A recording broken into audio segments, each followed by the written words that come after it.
c'est ce qui permet de ne pas ressentir la douleur, en fait. De ne pas la ressentir comme que la douleur n'affecte pas. En fait, la douleur n'affecte plus la conscience. Le fait que il y a comme une distance entre la conscience et la sensation. La douleur physique est une sensation, effectivement, qui est toujours ressentie. La douleur psychologique, par contre, qui est liée à un moi inexistant, disparaît.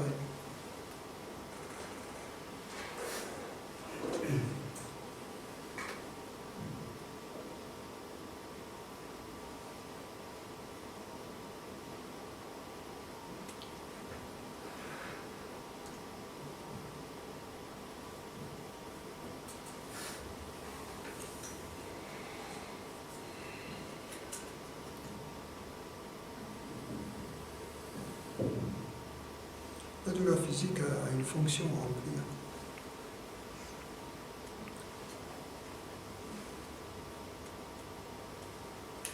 Sur la métaphore de l'écran et de l'image, du miroir du reflet, est-ce que le miroir, l'écran, est statique?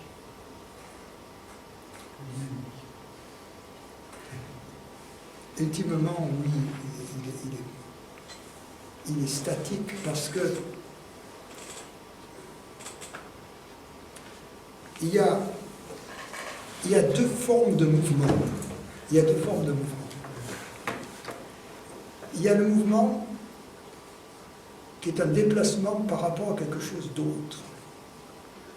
Par exemple, le train se déplace par rapport au quai de la gare. D'accord? Alors, comme il n'y a rien d'autre que la conscience, par rapport à la question de la conscience bougeant ou changeant par rapport à quelque chose d'autre, n'a pas de sens. Donc, dans ce sens, la conscience ne change pas. Par contre, est-ce que ça veut dire que à l'intérieur de la conscience, il n'y a pas de fluctuation? Oui, bien sûr. Les formes sont créées, bien sûr. Elles ne sont rien d'autre que la conscience en mouvement, en quelque sorte. Mais il faut bien comprendre que, ultimement, comme il n'y a rien d'autre, la conscience ne change pas. C'est pour la même raison que d'un point de vue absolu, la conscience est intemporelle. Parce que le temps, c'est le temps de quelque chose par rapport à autre chose.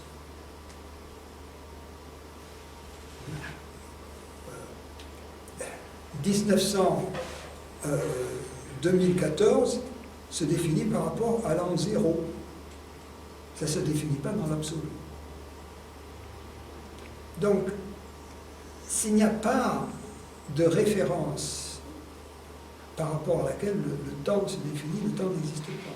Il n'y a pas de temps. Donc, comme il n'y a rien en dehors de la conscience, que la conscience est la seule réalité, n'employons pas le mot conscience, employons le mot réalité. La réalité ultime, la réalité de toute chose. Par rapport à cette réalité est hors du temps, forcément, puisque le temps paraît éternel. Mais comme il n'y a pas de référence extérieure. Donc quand on parle de dynamique ou de mouvement, on fait référence au temps. Oui. Mais si on parle de vibration, on fait référence au temps. Bien sûr, la vibration, c'est toujours du temps.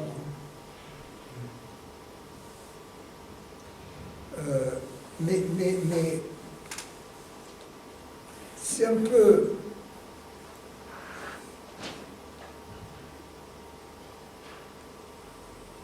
C'est un peu la différence qu'il y a mathématiquement dans la courbure d'une surface.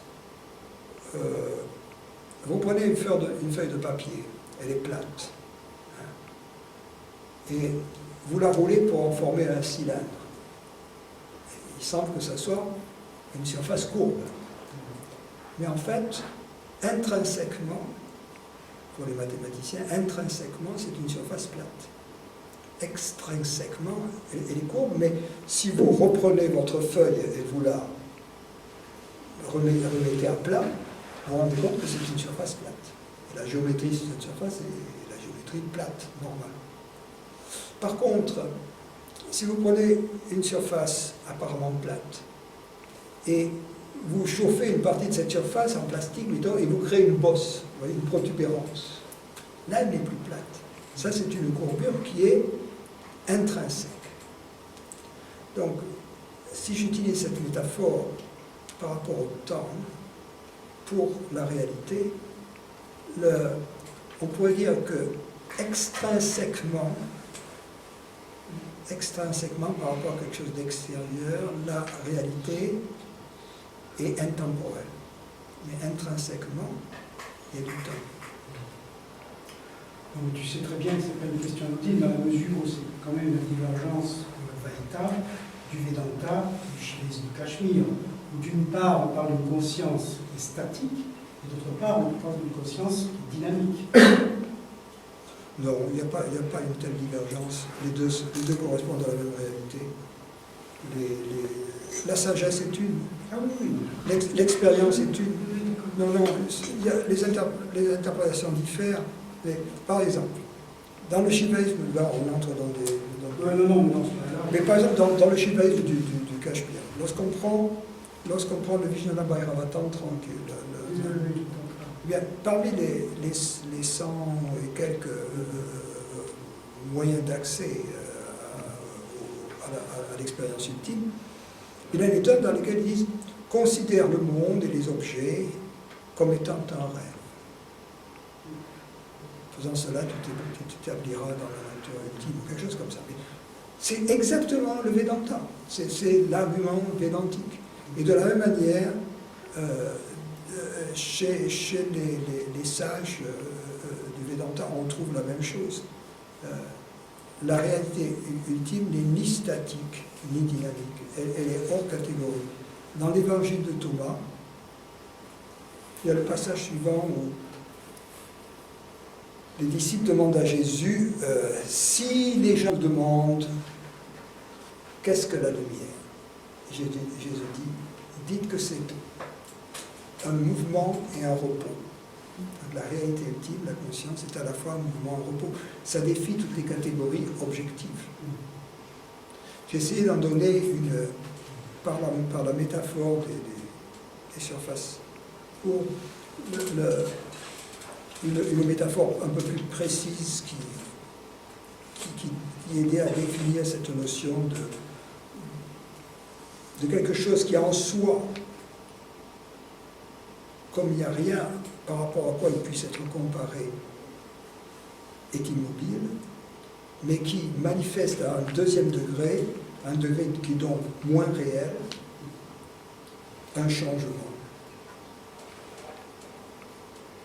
Le temps, l'espace, le changement.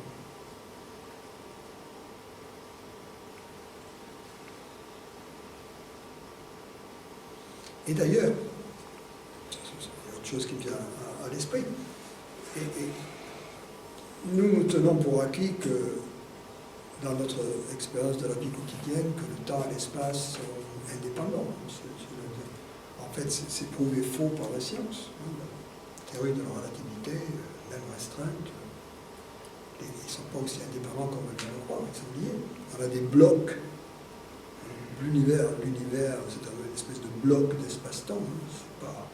Les deux ne sont pas indépendants l'un de l'autre. Si on regarde les conséquences de ça, c'est quand même intéressant. On se rend compte que notre vue du temps est vraiment une très courte vue du temps et de l'espace. Donc,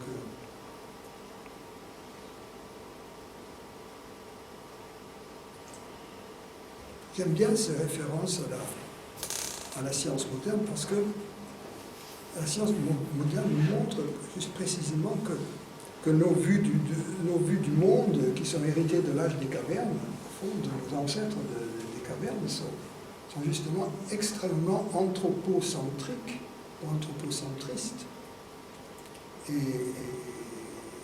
ça ramène un peu à la vision de la Terre plate, de la Terre centre du monde. Est-ce qu'il y a des cultures, des groupes sociaux où on est moins obnubilé par cette idée du corps comme faisant partie de notre identité, par exemple? Est-ce qu'il y a des groupes sociaux? Oui, ou d'autres cultures, puisqu'on dit qu'il y a un élément culturel dans cette vision.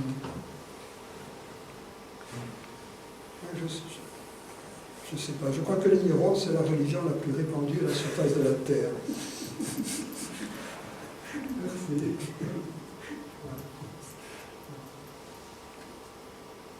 Quand on voit ce qui se passe avec d'autres cultures, c'est pas tellement mieux.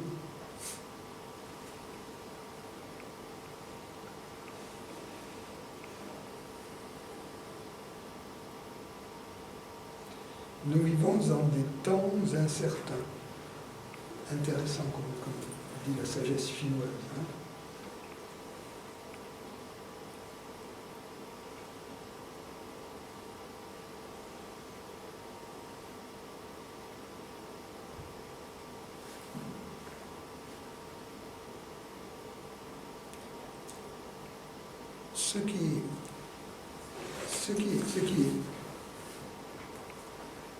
Ce qui est intéressant de comprendre, c'est la chose suivante, c'est que d'une part, chacun de nous sait, de sa propre expérience, que la conscience telle que je la définisse, cet extraordinaire, ce phénomène extraordinaire qui fait que ces mots sont perçus en ce moment même, et qui est indéniable, que la conscience est réelle, que c'est absolument hors de doute. Et d'autre part, d'une part, la conscience est réelle, la conscience est une réalité, il y a une réalité qui perçoit. Ce n'est pas quelque chose qui est une illusion, il y a quelque chose de réel. Et ce réel, c'est nous, car nous sommes ceux qui perçoivent vraiment. Nous ne sommes pas ceux qui font semblant de percevoir. Ça, ce ne serait pas nous, n'est-ce pas? Nous sommes ceux qui perçoivent. Nous sommes la réalité qui perçoit. Ça, c'est un élément d'un côté. Nous sommes la réalité qui perçoit, la conscience. Et l'autre élément qui est important, c'est que nous avons cette intuition profonde qu'il y a une seule réalité. Pourquoi? Parce que tout est tout est interactif, tout est lié. Interdépendant. Par exemple, dans l'univers physique, les lois de la physique s'appliquent partout, n'est-ce pas? Toutes les particules sont soumises à la gravité. Pas d'exception. C'était vrai hier, ça sera vrai demain, et c'est vrai ailleurs. Et c'est vrai ici. Donc, comment expliquer cette uniformité des phénomènes naturels, des lois de la physique, s'il n'y avait pas une réalité commune qui assure cet ordre, n'est-ce pas? Donc nous avons, même sans faire appel d'ailleurs à la physique n'est que d'une certaine manière le résultat de cette intuition profonde chez les physiciens, chez les philosophes avant eux, les vrais, les anciens, qu'il y a une seule réalité. Donc, et maintenant, si nous mettons côte à côte ces deux certitudes qui nous viennent, je ne sais d'où, mais qui sont néanmoins des certitudes, d'une part, que la conscience est une réalité, et d'autre part, qu'il n'y a qu'une réalité. Si la conscience est une réalité, et s'il n'y a qu'une réalité, ça veut dire que la conscience est cette réalité. Ça veut dire en particulier que s'il y a une seule réalité, que c'est la même réalité, donc la même conscience chez chacun de nous. Voilà, ça c'est une conclusion intéressante. Il faut y réfléchir, et plus on y réfléchit, plus ça devient intéressant. Voilà. Merci. Merci. Merci Francis.